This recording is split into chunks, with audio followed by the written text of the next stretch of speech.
Florida sunshine is baking Sebring International Raceway as we get set to go for the second of 2 races today and 3 on the weekend.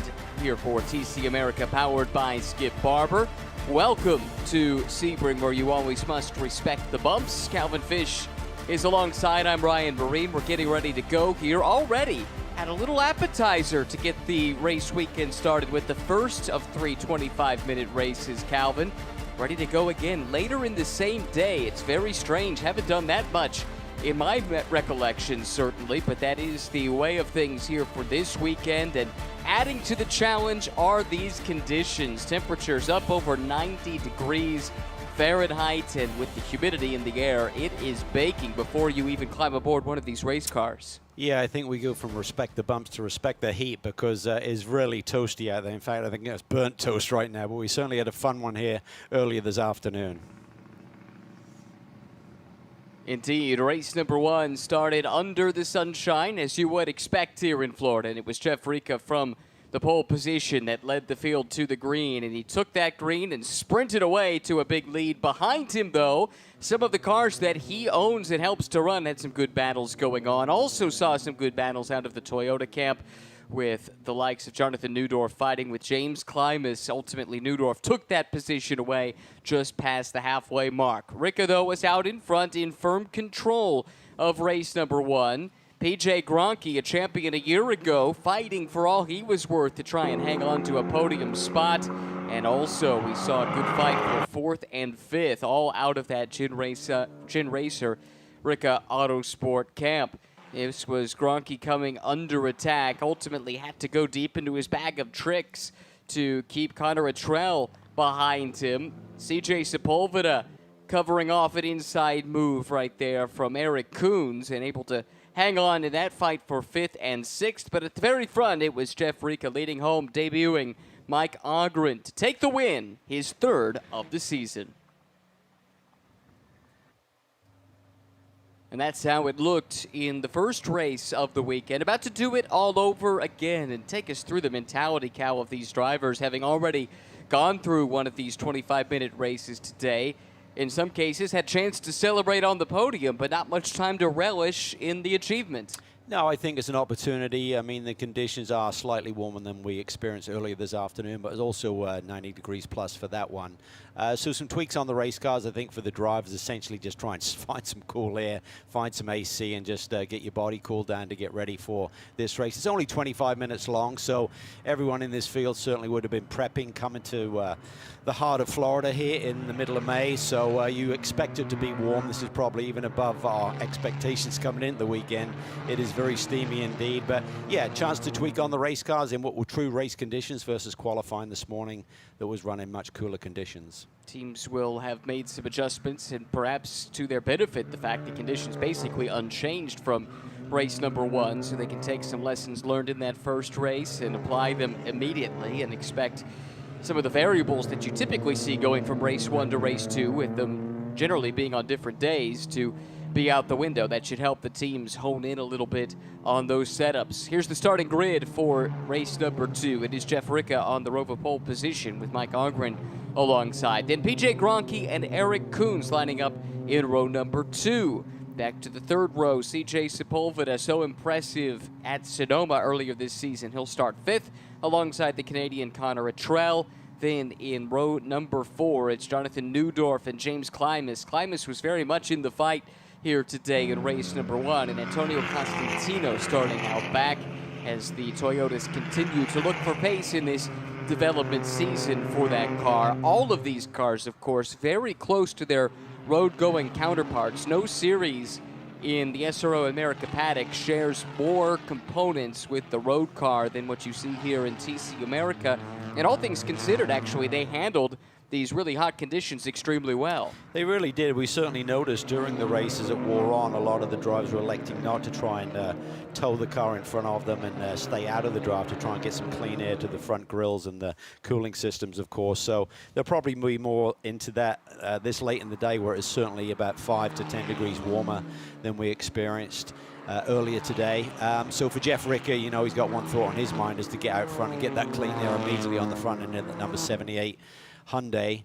But for Ogren, he really had a nice run there, settled in about 3 or 4 seconds back. I think some of that was down to Jeff Ricker just managing things, making sure if there was a quick yellow, he had some tires left to fight anyone from behind late in the going. So curious to see if they've been able to tune on that Acura a little bit from Skip Barber Racing and make it a little bit tighter fight with the Hyundais here today. Yeah, you would think that would have been a very valuable session, race number 1 for Mike, who comes in with a lot of track knowledge, but this is his first weekend racing this car. He's raced in TC America before, but that was a different platform. Yes, you've had practice, but now a full 25 minutes to run this thing. Presumably a lot of lessons they can take away from that experience. Oh, very much so. Every lap is certainly very important when you're joining the championship relatively late in the going in rounds 5 of the championship season. So see what he learned this morning or earlier today and see if he can put it in effect when he drop the green here. Keep an eye on that Acura Integra from the Skip Barber Racing School team, starting on the outside of the front row. It is the pole man, though, Jeff Ricker, that we have our eyes on. Screen right coming our way. White hood on that machine, and there's the green flag underway for race 2 of 3 this weekend. Ogren trying to keep pace, but don't sleep on Gronke or Coons back there in the second row. And in fact, it's Gronke who's able to fill the hole there and jump up into the second spot. Ogren slips a little bit wide. He's now vulnerable to attack on the run up to this turn number 3. Yeah, Ogren is in trouble here because he's on the outside as they go through Christensen Corner. He's going to have the inside line for the next one, and he managed to funnel back in. But a great start from PJ Gronke there. Kind of followed his team leader through as he drops a wheel exiting turn 5. How about the start from Neudorf in the Toyota, already up to the mid-pack, and he actually gets around the 74 of Sepulveda, so he finds himself on the fringes of the podium. But this is where that car still is looking for a little bit of pace as Ogren comes back on the counterattack, gets to the inside of Gronke in the hairpin, and quickly grabs that second spot away. But again, another tremendous start from Neudorf. We've seen him do that a few times this year. Yeah, he looks like a great little racer. Certainly he's able to get his elbows out and try and make some moves when there's some opportunity, when everyone's compressed here. Obviously, as things settle down, we believe the Hyundais will have the pace of the Toyota. It's very much in its development phase, but nonetheless, great to see him getting feisty here and trying to duke out amongst the front runners. That car probably does not have the straight line potential of some of its competitors at this stage, and that's left Neudorf vulnerable here. He's dropped a couple of those spots right away. Most recently, it was Eric Coons able to find a way by, and Connor Attrell now lining up to try and make a move of his own. Here he comes to the inside of the primarily white with the red accent in Toyota Corolla, and indeed Attrell does take that position back. So all of that hard work, all for naught, unfortunately. Yeah, that's just the nature of this program at this early stage of its development. Absolutely, kind of the writing's on the wall, but you know, for Neudorf, he just wants to show his spirit and go after it there on the opening lap. But just right now, I mean, the Toyotas just don't have the straightaway speed, don't have the horsepower. I think they were given a kind of a bar that they thought they had to meet for the season open, and they met that and then realized that the competition was a little bit ahead of that. They did have some development that they were working through with the turbos to have a bit more power coming in this weekend. It didn't quite work out, so I think they had to take a step back to where they were for the opening rounds of the championship. But that's just going to showcase itself whenever there's some straight line stretches here at Sebring. They're going to fall back a little bit compared to some of the other manufacturers at this early stage. Ricker, Ogren, Gronke, Sepulveda, and Coons, the top 5. Then Attrell, Neudorf, Constantino, and big Klimas. catch there. Whoa, even bigger catch that time if he can hang on to it. Yes, he can. Wow, that's CJ Sepulveda with some serious car control. It's cost him a lot of positions, but his race continues. Yeah, he lost it relatively early, just after turn-in at the initial phase of the corner in turn 1. He lost control there, thought he'd caught it, and then there's another even more lurid slide. Fortunately, had it kind of straightened out enough by the time he got towards the tire bundles there on the exit of turn 1. CJ was super strong in his pro racing debut at Sonoma back in March, a 3rd and then a 2nd place finish in those 2 races. He was 5th in race 1 of the weekend earlier today, and I think we've got another look at the wild ride that the Puerto Rican CJ Sepulveda went on. You see PJ there have a little moment, and then Sepulveda had a big one, and then right here, it looked like he was heading for the fence, but managed to keep it together. It was a really great recovery. Great car control, quick hands for CJ, who grew up around the racing scene there on Puerto Rico, grew up at the racetrack effectively, as his father was heavily involved as a mechanic and also did some driving. Just loving this opportunity to get to race here in TC America for the first time this year. Impressive young man, but he's got some work to do. Shuffled back with those big moments all the way to the 7th position. Yeah, he's got to get to work and try and chase down his teammates once again. So Bronchi has that 3rd place right now, just as he did earlier today, but now it's a different teammate. Kunz, who qualified well based on his fast lap in race 1 here today, is having a strong run. He certainly is. We called that out at the time, that he had the 4th fastest race lap, and that's what sets the grid from one race to the next after race number 1 on these weekends. Right now, sitting there in the slipstream and forcing Gronchi to go on the defensive on the run down to Sunset Bend. This could compromise PJ's entry here. See if Kunz can take advantage as he crosses him over, ducks that car to the inside, nearly pulls alongside just after the apex, and now it's a drag race down the front straightaway. Yeah, this is good stuff. I think he's willing during these early laps to maybe sit in the draft a little bit longer before those temps get too high. I think if we get deep into this race, may not be able to do that without getting outside of the thresholds and the parameters that they're willing to run these engines at.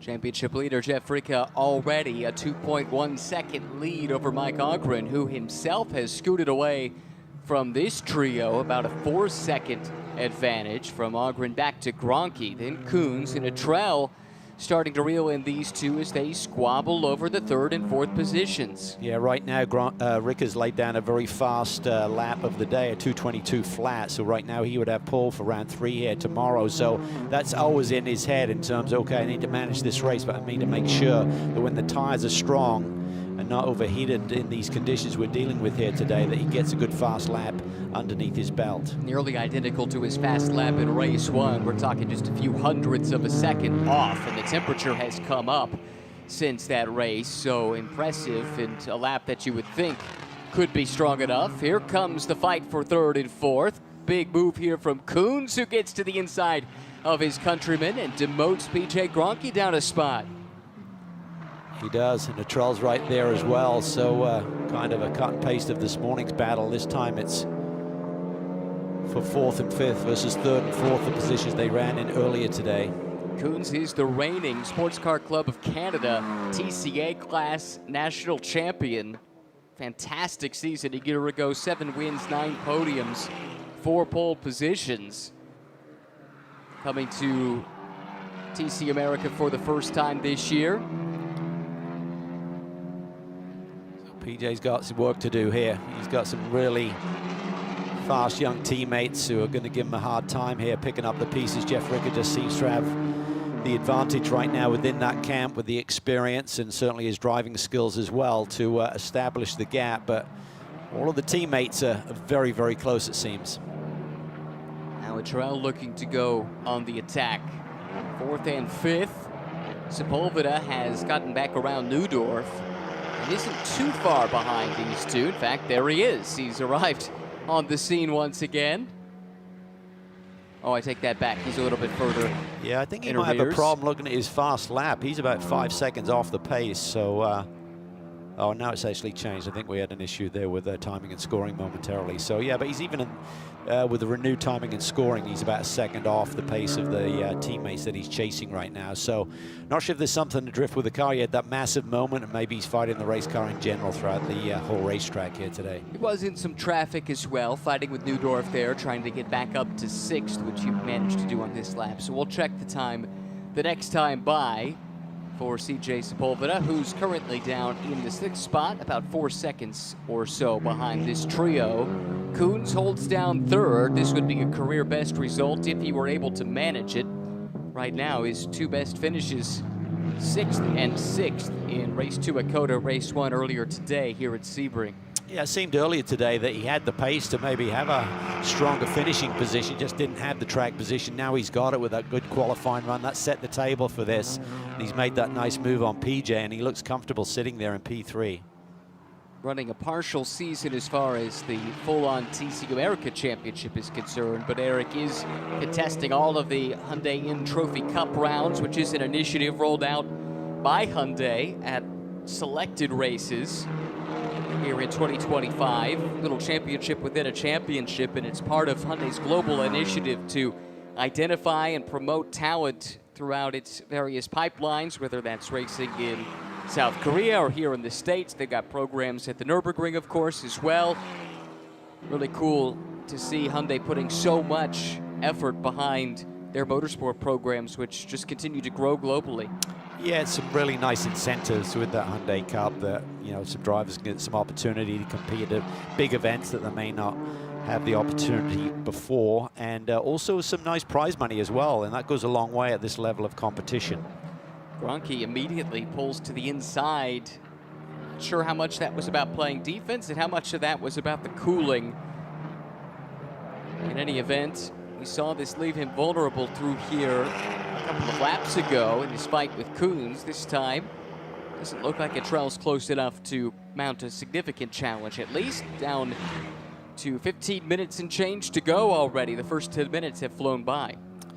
Yeah, I think for PJ, I think he's really, see the car looks pretty loose there on entry, which is probably okay if you can hang on to it, but we saw his teammate have a big moment in turn one, and just before he had his, I saw PJ a little bit sideways as well. Maybe that caught Sepulveda out a little bit by having his eyes looking at the car in front of him, having that moment. But you know, balance is such a key, and they may have made a big swing at this car for PJ, and it may be a little bit off from what he's used to driving.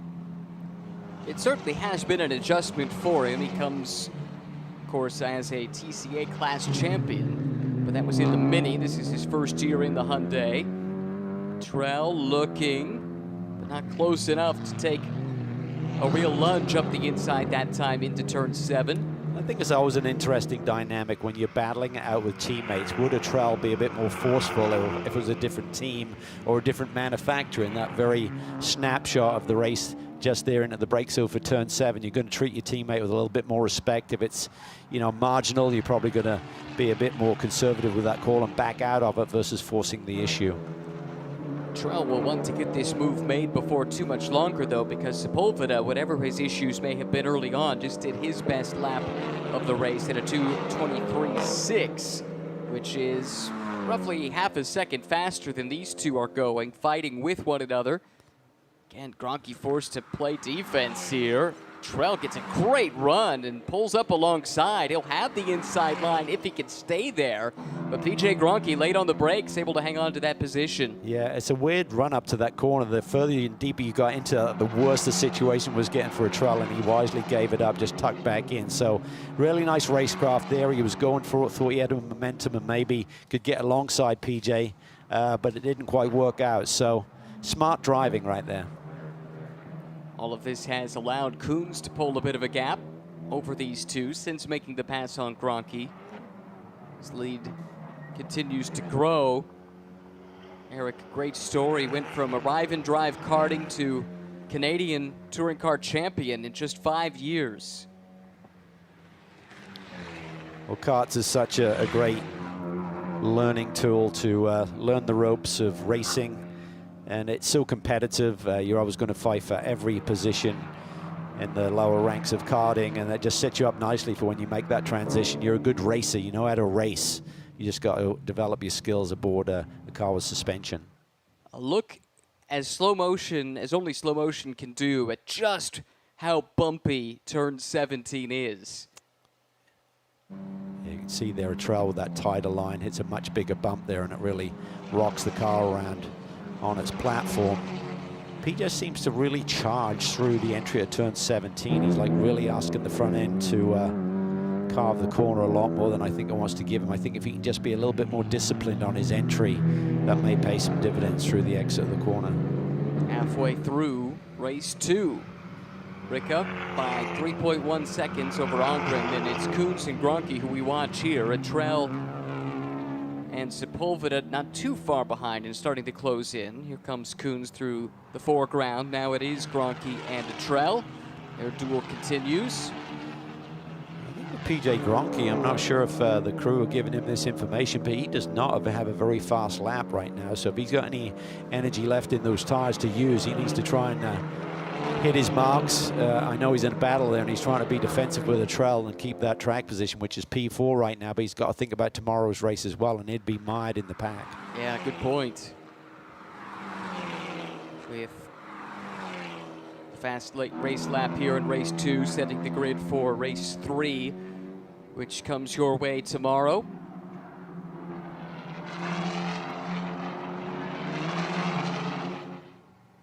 back to the front. There goes Ricka, the leader. Ogren comes through for the Skip Barber Racing team, and he knows the team and the Skip Barber School well, as he's an instructor and also the race director for their Formula 4 race series.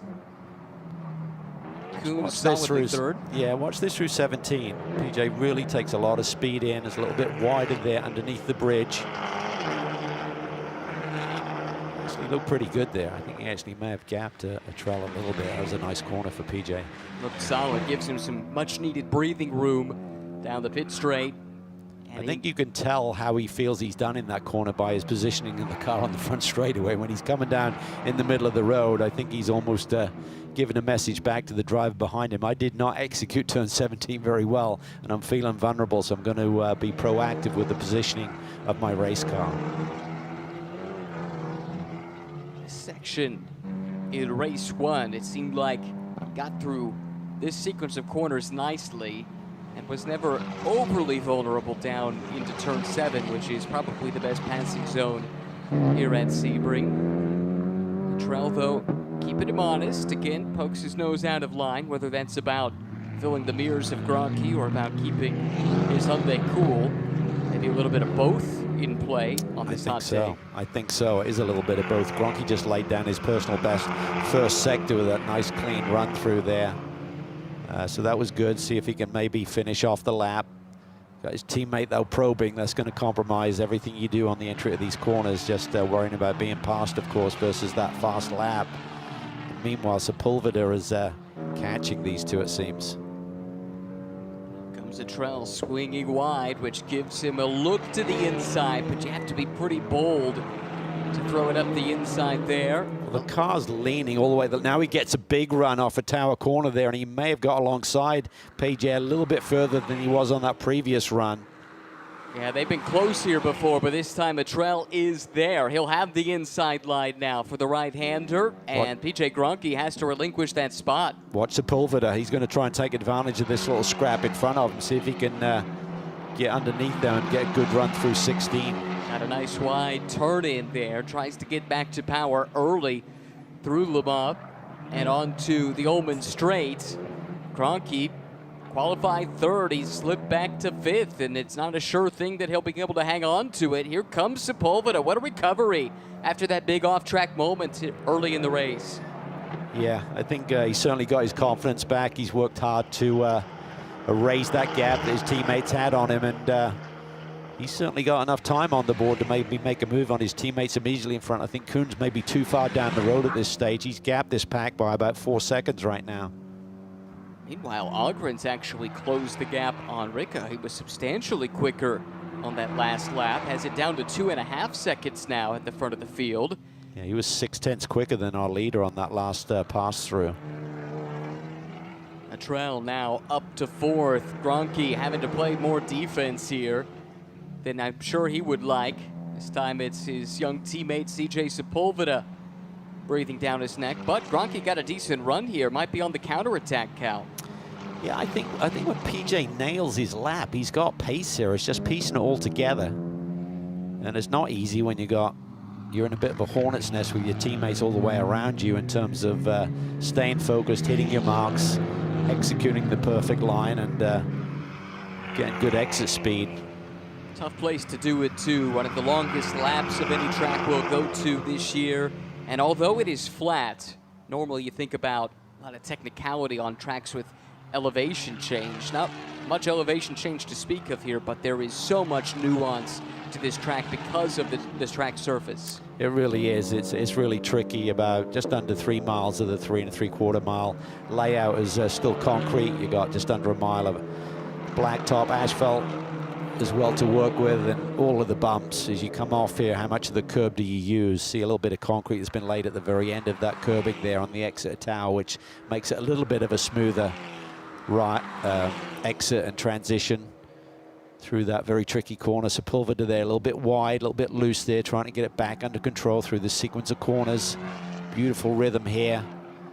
Look how wide he's getting there and set up. That's all perfectly legal. Just trying to execute and widen the hands through there. Gets a really good run. PJ goes defensive. straight down to the inside along that pit wall, the alternate pit lane. Down the back straightaway that was put in place when the World Endurance Championship was racing here. Sepulveda got a great run that time out of 16. And he'll sweep across the bow of PJ Gronke. That's a power move. Puts CJ Sepulveda up a spot. He's up to 5th once again. I probably had PJ thinking there. That gets really narrow there with the end of that concrete wall. You got to let your teammate or your competitor basically clear you, otherwise it can get really nasty. That concrete wall sits out there and you're playing a game of chicken at that stage. Tough race in race 2 for PJ Gronke, who has slipped back from 3rd all the way to 6th. He's not finished worse than 4th in any race so far this season. A couple of podiums. Yeah, I just wonder if they took a big swing at the setup on something that they saw this morning, or a balance he was not liking, and it's not to PJ's liking, because he still hasn't really laid down a very fast lap in this race. He's about 2 seconds off his team boss and team leader, Jeff Ricker, in terms of fast lap of the day, and he was only about a second off here this morning. Yeah, that's a compelling theory, I think. PJ usually a charger, someone who's moving forward. As you can see, fastest lap of the race does belong to the pole sitter, race 1 winner, Jeff Ricker, championship leader as well.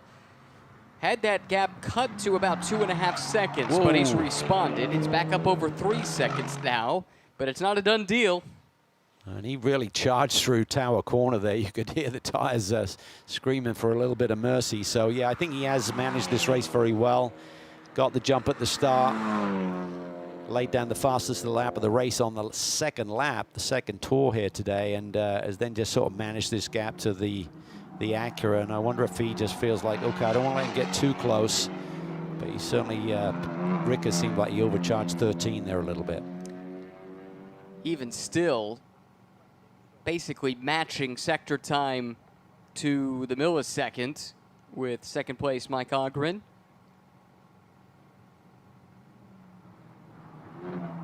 3.1 seconds the gap between 1st and 2nd, but what a debut for Mike. This Acura continues to get stronger. It's still pretty fresh in its development cycle, having debuted a year ago. Yeah, I think so. I think it's exciting to think that they are getting this close. Not a regular competitor in this championship, so great to see him back.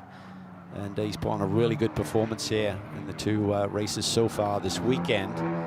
We talk about other manufacturers like BMW building a car for this new touring car championship, and the development curve with the Toyota that we're hoping to have a horsepower boost this weekend, but didn't quite work out. They had to take a step backwards from what they thought they might be able to run here. You mentioned what BMW has coming, and it was recently officially unveiled. The BMW M2 Racing, as it's known, the successor to the M2 CSR.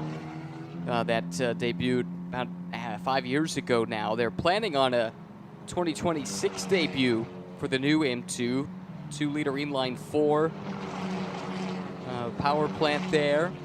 Fits nicely into the performance window that this series has in mind. And I think the other thing that would be interesting is it brings the rear-wheel drive format into the championship too. And I think touring car racing can be so compelling when you have a nice mix of platforms, as we've seen. Maybe a hatchback up against a sedan, front-wheel drive against rear-wheel drive, that kind of thing. And then you'll have different cars coming to the fore at different tracks and in different conditions. I think it's going to take off. I think it's just such a great budget point for young racers to find the money and put the partners together to be here and running a very professional championship at a relatively low cost point. So I think there's other manufacturers who can see it, and they're just waiting to get their cars developed and entered into the championship. So I think 2026 is going to be a brilliant season. Sepulveda now has run down a trail. This is for 4th and 5th. He's got about a lap and a half to figure this out, to crack the code. Ricker will be seeing the white flag next time by. His lead has ballooned again. It's up to 3.7 seconds. And those two, Ogren and Ricker, in a class of their own. Kuhn's running a lonely 3rd at the moment, nearly 15 seconds behind. Yeah, I think Sepulveda's definitely thinking, how do I figure out a way by a trail as leader takes the white flag here. See the gap back to Ogren is pretty stable there. So 3.5, 4 seconds it's been for most of this race. So this is the real battle. I think this is the one position that has potential to change here before the checkered flag this afternoon. Sepulveda does have a nice fast lap, I believe. We'll have to check on that here in just a second. But right now, he is the faster of these two in this duel. Luttrell holds the position into turn 1. This is 4th and 5th. But Sepulveda, who had a big moment right here early in the race, is hot on his heels. He really is, and you are correct. I think right now he holds down the 3rd best lap of the day behind our 2 leaders. So it's a really solid day. Great recovery, great save to not end up in the wall, because that was a big one at those sort of speeds that you carry through turn 1. Yeah, absolutely massive. A little while ago you said he looked a little loose, and I was thinking a little loose seems like a big improvement from the way that car was handling early in the race when he had a couple opposite lock moments in one turn. And PJ's just backed up here. I just think he's really struggling with the race car, doesn't want to risk anything, realize that his teammates seem to have the upper hand here this afternoon, just wants to bring it home, probably have a reset and a rethink about whatever they did to that race car since the earlier race today. Yeah, very uncharacteristic for PJ to slip back that far. Did a great job fighting defensively in race 1, but has slipped down to 6th. His team boss, well, nice little cruise at the front of this field from pole position. This looks like it could be a very good Friday afternoon for one Jeff Ricca. We talk about the triple header weekends. If you can come in here and really execute and have a strong setup on your race car, it can be a big swing in the championship. And he came into this weekend with the championship lead, but he's really boosting that gap big time here today. No full season driver has beaten him yet this year. The only 2 races he didn't win were the 2 races at Circuit of the Americas, which were won by guest driver Cuban Kim in one of Jeff's cars. So he was still a winner, even if it wasn't Jeff himself standing on top of the box. No such trouble here today. For the 2nd time in just the span of a couple of hours, Jeff Ricca comes through Sunset Bend and sees the checkered flag. He wins race 2 at Sebring International Raceway. Mike Ogren comes home with another strong 2nd place result. We wait on Eric Coons to come through to secure his first podium of the season. Then the fight between Luttrell and Sepulveda. It's been a good one, but Luttrell does hang on. CJ Sepulveda will have to settle for the 5th spot. PJ Gronke coming through to finish in 6th. Jonathan Neudorf, who had that great start, he was up to 4th at the midway point of the first lap. Unfortunately, then dropped back somewhat, and now will fend off his young teammate Antonio Costantino in the fight for 7th and 8th, with James Klimas coming across the line to complete race number 2 with an 9th place run. There he is, your race winner for the 2nd time already today. And Jeff Ricca starting to put this championship on lockdown with 4 wins and 6 podiums through the first 6 races. Yeah, really solid. All of his cars have been super reliable. And that's a testament to the amount of effort that goes in to get these cars ready for each and every race weekend. So they got the pace, they got the upper hand right now. I know the series is tweaking on things to equalize the balance of performance between the various manufacturers. So I think things should tighten up as the season progresses, and then we've got new manufacturers in the wings as well. A look now at the way that race 2 shook out. Jeff Ricca by 5.6 seconds in the final analysis. Looked like Mike Ogren might have backed it down a little on that final lap as well, making sure he got to the checkered flag. Eric Coons, congratulations to that young man to get to 3rd, his first podium racing here in TC America in just his 4th start. Luttrell, Sepulveda, what a battle that was. CJ will have the track position though, based on his fastest race lap. Looking ahead to race number 3 tomorrow, he'll start in the inside of the 2nd row. PJ Gronke with some work to do to get that car back in the window, settling for 6th ahead of Neudorf, Costantino, and Klimas. 47 seconds separating the field at the end of 25 minutes of racing.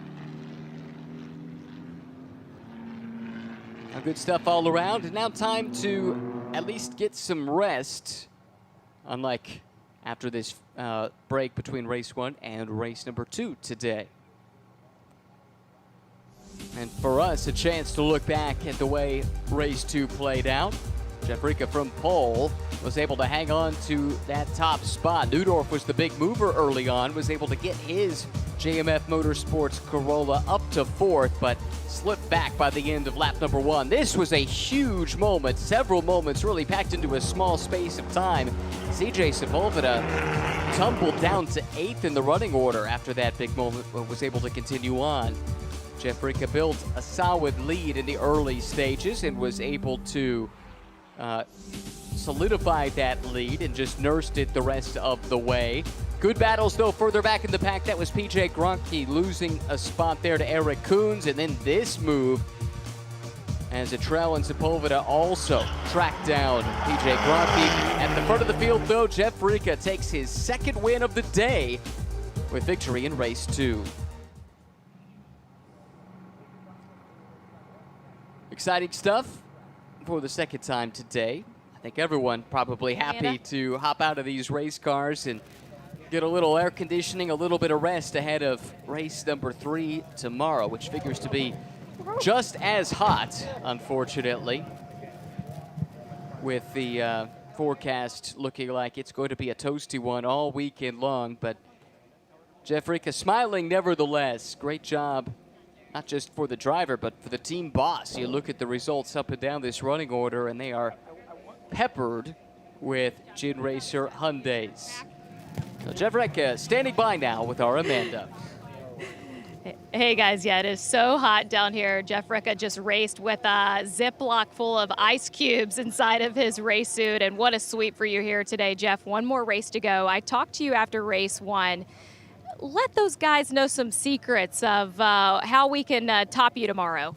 It's heat management. I've been going over the data over and over. I mean, getting the intake temps to be so low. Being up front doesn't also helps us tremendously, but getting ducked out and getting that fresh air is so crucial on these motors, any touring car. So managing that while being on 10/10s is crucial, and yeah, they're gonna get better as the weekend progresses. I think race 3 going to be pretty good nail biter at the end. I was taking a look some of the times at the end of that race, and I hope I'm not saying this wrong. Guys, correct me on the back end if so, but I think CJ Sepulveda might be on the outside of you tomorrow. What conversations will you have for him before then? Oh, he's going to be stoked if that's the case, yeah. So, he's a good, level-headed kid, understands racing, understands the business side of it, also the fun side, and all the off-track stuff. So, yeah, I'll have a nice conversation with him. It's going to be awesome to have him on the front row with me, and he listens. He's one of those just listens to what I say, and it comprehends, and he shows it on track. So it's awesome that he's going to be on the front row, and I'm super excited about that. Thank you, Jeff. Thank you.